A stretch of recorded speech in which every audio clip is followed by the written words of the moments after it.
Hello friends, welcome back to our YouTube channel times physio the nerve of learning. आज की video में हम बात करने वाले हैं एमआरआई स्कैन के बारे में। तो चलिए स्टार्ट करते हैं हमारी आज की वीडियो को। एमआरआई एमआरआई का फुल फॉर्म है magnetic resonance imaging. MRI is a type of scan that uses strong magnetic fields and radio waves to produce detailed images of the inside of the body.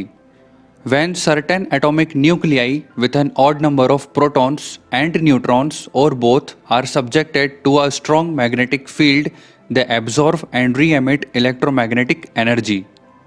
दोस्तों, आसान शब्दों में अगर बात करें तो एमआरआई मशीन अपनी बॉडी के अंदर जो छोटे छोटे प्रोटॉन्स होती है उन सब को एक साथ मिलाकर उनकी एक इमेज फॉर्म करती है।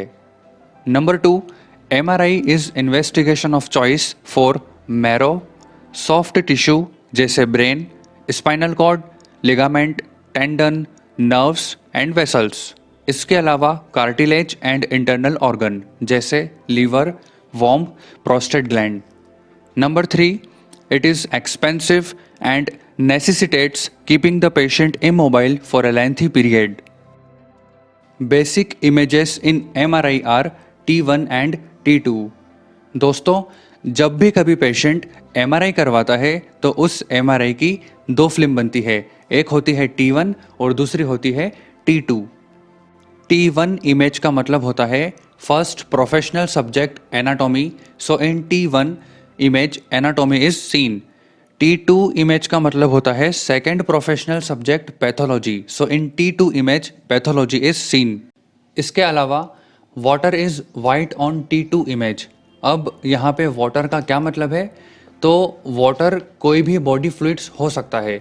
Water is any body fluid, for example synovial fluid, या तो फिर CSF सेरेब्रो स्पाइनल फ्लूइड, या फिर इन्फ्लामेटरी और traumatic oedema. Time taken 30 to 60 minute. अब टाइम इस बात पे डिपेंड करता है कि आप फुल बॉडी स्कैन करवाते हैं या बॉडी के किसी पार्ट को स्कैन करवाते हैं, पर हाँ, मैक्सिमम 30 से 45 मिनट्स तो लगते ही हैं। एक होती है ओपन MRI। दोस्तों, आपने सुना होगा कि किसी पेशेंट की हमने ओपन MRI करवाई थी। तो ये ओपन MRI का क्या मतलब है?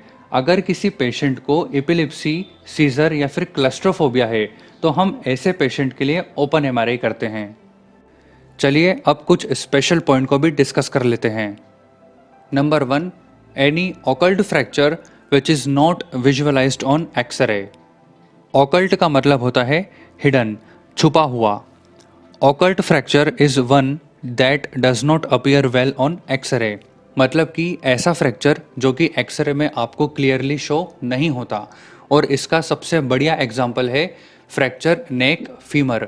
फीमर बोन में जो नेक का फ्रैक्चर होता है वो एक्सरे में क्लियरली शो नहीं होता। तो इस कंडीशन के लिए MRI is investigation of choice. Number 2, any fracture when there is marrow oedema. Marrow oedema का मतलब होता है कि it is a condition when excess fluids in the bone marrow build up and causes swelling. It is often caused by a response to an injury such as a broken bone or more chronic conditions such as osteoporosis. Bone marrow edema most commonly occur in hips, knee and ankle. इसका जो example है वो है stress fracture. इस condition के लिए MRI is investigation of choice. Number 3, osteomyelitis starts in marrow of metaphysis. Osteomyelitis के लिए जो बैक्टीरिया रेस्पॉन्सिबल है वो है स्टेफाइलोकोकस। ऑस्टियोमाइलाइटिस के लिए MRI is best radiological investigation. Number 4, tumours with marrow involvement. Any micrometastasis और soft tissue component MRI can aid in diagnosis. Number 5, avascular necrosis या फिर Perthes disease. Avascular necrosis of femoral epiphysis, MRI is investigation of choice. Note: CT scan can principally show only the bony structure, whereas MRI can show the soft tissue very well. Now come to the advantages and disadvantages of MRI. Let us talk about advantages first. Number 1, can directly scan any plane. दोस्तों, आप MRI में किसी भी plane में scan करवा सकते हैं। For example sagittal plane, oblique या फिर coronal plane. Number 2, no ionising radiation. दोस्तों एमआरआई में किसी भी रेडिएशन का यूज़ नहीं होता। Number 3, more sensitive to tissue change. And number 4, no bone artefacts. Now disadvantage. Number 1, limited slice thickness 2 to 3 mm with 3 tesla and 3 to 5 mm with 1.5 tesla. दोस्तों आपने अक्सर गवर्नमेंट हॉस्पिटल्स में या फिर किसी अच्छे इंस्टीट्यूशन में सुना होगा कि हमारे पास 1.5 टेस्ला या फिर 3 टेस्ला की एमआरआई मशीन है। तो इसका क्या मतलब है? दोस्तों इस बात का ध्यान रखें कि जब भी कभी आप एमआरआई करवाएं तो जो मशीन है वो या तो 1.5 टेस्ला की हो या उससे ज़्यादा की हो। दोस्तों एमआरआई मशीन 0.3 टेस्ला से लेके तो 10 टेस्ला तक आती है। अब अपने यहाँ जो कॉमनली यूज़ होती है वो मशीन या तो 1.5 टेस्ला की होती है या फिर 3 टेस्ला की होती है। अगर आप 0.3 टेस्ला की एमआरआई स्कैन करवाते हैं तो उसकी जो फ़ोटो लेने की क्वालिटी होती है वो बहुत पुअर होती है और इसके अलावा बहुत ज़्यादा टाइम कंज्यूम करती है।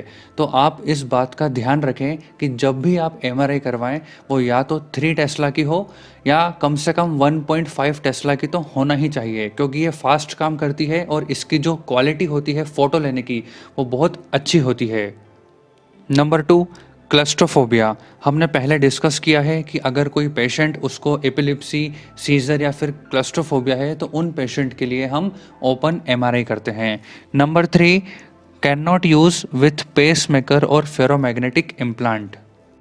तो फ्रेंड्स आज की वीडियो आपको कैसे लगी हमें कमेंट सेक्शन में बताएं। अगर कोई डाउट है तो आप हमसे कमेंट सेक्शन में पूछ सकते हैं। अगर आप चाहते हैं कि हम आपके किसी टॉपिक के ऊपर वीडियो बना के अपलोड करें तो वो भी आप हमसे कमेंट सेक्शन में पूछ सकते हैं।